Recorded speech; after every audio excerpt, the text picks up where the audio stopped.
সময় ৭২-এ আপনাদের সবাইকে স্বাগতম। নির্বাচনের আগেই তারেক রহমান সহ বিএনপির পরিবারের সবাইকে গ্রেপ্তার। ২ দশক পর কঠিনভাবে ফেঁসে গেলেন বিএনপি পরিবার।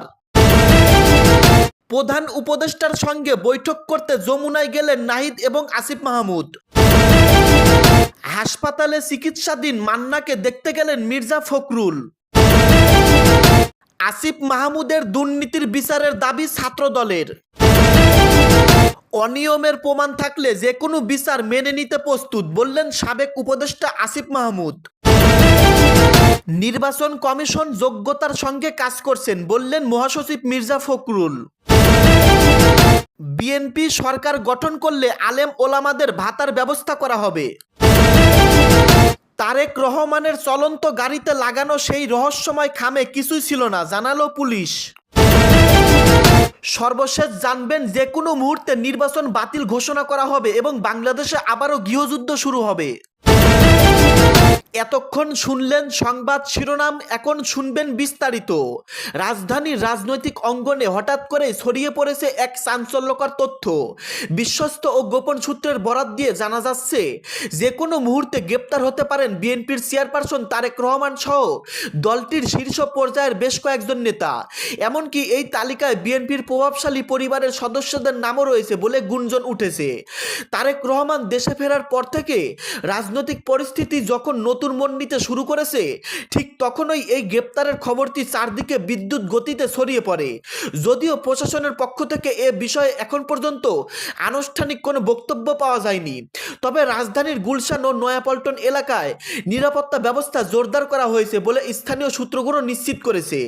রাজনৈতিক বিশেষজ্ঞদের মতে, যদি সত্যিই এমন কোনো পদক্ষেপ নেওয়া হয় তবে দেশের চলমান রাজনৈতিক স্থিতিশীলতা বড় ধরনের চ্যালেঞ্জের মুখে পড়তে পারে। এদিকে গ্রেপ্তারের এই খবরকে উদ্দেশ্য প্রণোদিত ও ষড়যন্ত্র হিসেবে আখ্যা দিয়েছেন বিএনপি। দলের তৃণমূল পর্যায়ের নেতাকর্মীরা সামাজিক যোগাযোগ মাধ্যমে তীব্র প্রতিবাদ জানাচ্ছেন। কোনো নেতা বলছেন, আন্দোলন ও নির্বাচন থেকে বিএনপিকে দূরে রাখতেই এই ধরনের অপকৌশল নেওয়া হচ্ছে। আসলেই কি তারেক রহমান গ্রেপ্তার হতে যাচ্ছেন, নাকি এটি শুধুই রাজনৈতিক গুঞ্জন? পুরো দেশ এখন তাকিয়ে আছে পরবর্তী মুহূর্তের খবরের দিকে। প্রধান উপদেষ্টার সঙ্গে এনসিপির বৈঠক চলছে। অন্তর্বর্তী সরকারের প্রধান উপদেষ্টা অধ্যাপক মোহাম্মদ ইউনূসের সঙ্গে জাতীয় নাগরিক পার্টি এনসিপি প্রতিনিধি দলের বৈঠক চলছে।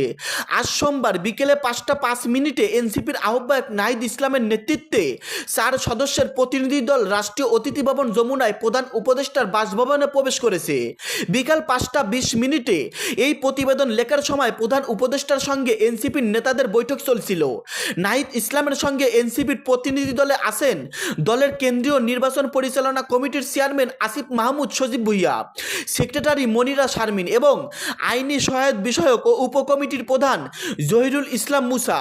এর আগে আজ দুপুরে এনসিপির পক্ষ থেকে গণমাধ্যমে পাঠানো এক বিজ্ঞপ্তিতে বলা হয়, প্রধান উপদেষ্টার সঙ্গে এই সাক্ষাতে নির্বাচন কমিশনের পক্ষাঘাতমূলক আচরণ এবং বর্তমান নির্বাচন পরিস্থিতি নিয়ে আলোচনা হবে। বৈঠক শেষে যমুনার বাইরে সাংবাদিকদের সঙ্গে এনসিপির প্রতিনিধি দল কথা বলবে বলে দলটি জানিয়েছে। গত 15ই জানুয়ারি যমুনায় গিয়ে প্রধান উপদেষ্টার সঙ্গে সাক্ষাৎ করেন বিএনপির ভারপ্রাপ্ত চেয়ারম্যান তারেক রহমান। এ সময় তারেক রহমানের স্ত্রী জোবাইদা রহমান ও মেয়ে জাইমা রহমানও তার সঙ্গে ছিলেন। এরই মধ্যে তারেক রহমানের পর গতকাল রোববার সন্ধ্যায় যমুনায় গিয়ে প্রধান উপদেষ্টার সঙ্গে সাক্ষাৎ করে জামাত ইসলামের 4 সদস্যের প্রতিনিধি দল। প্রতিনিধি দলে ছিলেন আমির শফিকুর রহমান, সেক্রেটারি জেনারেল মিয়া গোলাম পরোয়ার, নায়েবে আমির সৈয়দ আবদুল্লাহ মোহাম্মদ তাহের। আসিফ মাহমুদের দুর্নীতির বিচার দাবি ছাত্রদলের। আসিফ মাহমুদ সজীব ভুইয়া উপদেষ্টা হয়ে হাজার কোটি টাকা দুর্নীতি করেছেন বলে অভিযোগ করে দুদকের মাধ্যমে তদন্ত ও বিচার দাবি করেছেন ছাত্রদলের সাধারণ সম্পাদক নাসির উদ্দিন নাসির। সোমবার 19শে জানুয়ারি পোস্টার ব্যালটে নির্বাচন কমিশনের ইসি পক্ষপাতদুষ্ট আচরণ সহ 3 অভিযোগে ইসির সামনে দ্বিতীয় দিনের মতো ছাত্রদলের অবস্থান কর্মসূচিতে তিনি এ দাবি করেন। আয়োজিত কর্মসূচিতে নাসির উদ্দিন নাসির নাসির বলেন, আসিফ মাহমুদ উপদেষ্টা হয়ে হাজার কোটি টাকা দুর্নীতি করেছেন। তার দুর্নীতির বিষয়ে দুদকের মাধ্যমে তদন্ত করে বিচার নিশ্চিত করতে হবে। কিন্তু তিনি নির্বাচন কমিশনে এসে চোখ রাঙ্গানি দেখাচ্ছেন। নির্বাচন কমিশন একটি স্বাধীন সাংবিধানিক প্রতিষ্ঠান, এভাবে হুমকি দেওয়া চলবে না। ছাত্রদল এসব হুমকিতে ভয় পায় না। নাসিরউদ্দিন নাসির বলেন, 3টি ভিন্ন বিষয়ে ছাত্রদল শান্তিপূর্ণ কর্মসূচি পালন করেছে এবং গতকাল নির্বাচন কমিশনের সিনিয়র সচিব আক্তার হোসেনের সঙ্গে সাক্ষাৎ করেছি আমরা। তিনি অভিযোগ করেন, 2018 সালের নিশিরাতের নির্বাচনে আওয়ামী লীগ ও ছাত্রলীগের নেতাকর্মীরা ব্যালট নিজ নিজ বাড়িতে রেখে দিয়েছিল। দুঃখজনকভাবে 2026 সালে এসে আমরা জামাতের বাসাবাড়িতে ব্যালট দেখতে পাচ্ছি। এ ঘটনা আমাদের আবারও 2018 সালের নিশিরাতের নির্বাচনকে স্মরণ করিয়ে দিচ্ছে। তিনি আরও বলেন, বৈঠকে নির্বাচন কমিশন পোস্টাল ব্যালটের অনিয়মের বিষয়টি স্বীকার করেছে এবং অনিয়ম দূর করার আশ্বাস দিয়েছে। তবে ব্যালট কিভাবে বাসাবাড়িতে পৌঁছালো সে বিষয়ে কমিশন কোনো স্পষ্ট ব্যাখ্যা দিতে পারেনি। নাসিরউদ্দিন নাসির বলেন, আমরা নির্বাচন কমিশনকে স্পষ্ট করে বলেছি, নতুন রাজনৈতিক দল গঠনকারী কারো চোখ রাঙ্গানিতে ভয় পাবেন না। আপনারা হৃৎপিণ্ড শক্ত করে রাখুন এবং দায়িত্বশীল ভূমিকা পালন করুন। অনিয়মের প্রমাণ থাকলে যে কোনো বিচার মেনে নিতে প্রস্তুত, বললেন আসিফ মাহমুদ। জাতীয় নাগরিক পার্টি এনসিপি নির্বাচনী পরিচালনা কমিটির চেয়ারম্যান আসিফ মাহমুদ সজীব ভুইয়া বলেছেন, নির্বাচনী অনুদান বিষয়ে তহবিলের স্বচ্ছতা ও জবাবদিহিতা নিশ্চিন্তের মাধ্যমে এনসিপি নয়া বন্দোবস্তের দায়ভার নিশ্চিত করবে। সোমবার 19 জানুয়ারি দলটির বাংলা মোটর অফিসে আয়োজিত নির্বাচনী ক্রাউড আউট ফান্ডিং বিষয়ে আয়োজিত সংবাদ সম্মেলনে তিনি একথা বলেন। আসিফ বলেন, বড় কোনো ব্যবসায়ীর উপর নির্ভর না করে জনগণের টাকায় রাজনীতি করে জনগণের কাছেই দায়বদ্ধ থাকতে চায় এনসিপি। আর্থিক স্বচ্ছতা সপায়নের উদ্দেশ্যে এনসিপি জনগণের কাছ থেকে অনুদানের তথ্য প্রতি বছর অডিট করে জনসম্পর্কে প্রকাশ করবে। উল্লেখ করে তিনি জানান, নিজের এবং দলের কাজের ক্ষেত্রে অস্বচ্ছতা বজায় রাখার অঙ্গীকার করে তার বিরুদ্ধে কোনো অনিয়মের প্রমাণ থাকলে যে কোনো বিচার মেনে নিতে প্রস্তুত। এ সময় বিএনপির প্রার্থীদের ঋণ খেলাপির অভিযোগ তুলে চিরচলিত অস্বচ্ছ রাজনৈতিক কালচার ভেঙে একটি জবাবদিহিতামূলক রাজনৈতিক ব্যবস্থা গড়ে তোলাই এনসিপির লক্ষ্য বলে দাবি করেন তিনি। নির্বাচন কমিশন যোগ্যতার সঙ্গে কাজ করছে, বললেন মির্জা ফখরুল। বিএনপির মহাসচিব মির্জা ফখরুল ইসলাম আলমগীর বলেছেন, নির্বাচন কমিশন এখন পর্যন্ত যোগ্যতার সঙ্গে কাজ করছে। মনোনয়নপত্র যখন বাছাই হয় তখন কিছু সমস্যা থাকে, এটা স্বাভাবিক বিষয়।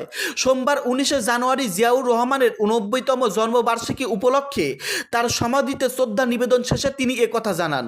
মির্জা ফখরুল বলেন, বাংলাদেশের রাজনীতিতে জিয়াউর রহমানের নাম সবসময় স্মরণ করতে চায়। তিনি বাংলাদেশের স্বাধীনতার ঘোষণা দিয়েছিলেন, সংবাদপত্র বিচার বিভাগের স্বাধীনতা নিশ্চিত করেছিলেন এবং অর্থনীতিতে তলাবিহীন ঝুরি অবহিত হওয়া দেশকে একটি সমৃদ্ধির অর্থনীতিতে পরিণত করেছিলেন। এজন্য আমরা তাকে প্রতি বছর স্মরণ করি এবং তার দেখানো পথে সামনের দিকে এগিয়ে যাই। তিনি বলেন, ছাত্র জনতার অভ্যুত্থানের মধ্য দিয়ে ফেব্রুয়ারির মাসের 12 তারিখে নির্বাচনের ঘোষণা এসেছে এবং ফ্যাসিস্ট হাসিনা পালিয়ে গেছে। এখন আবার নতুন করে ধ্বংসপ্রাপ্ত অর্থনীতির বাংলাদেশকে গড়ে তোলার জন্য, নতুন করে গণতন্ত্রকে প্রাতিষ্ঠানিক রূপ দেওয়ার জন্য আমরা এখানে শপথ নিয়েছি। এর মাধ্যমে বিএনপি জিয়াউর রহমানের আদর্শ বাংলাদেশ বাস্তবায়ন করবে।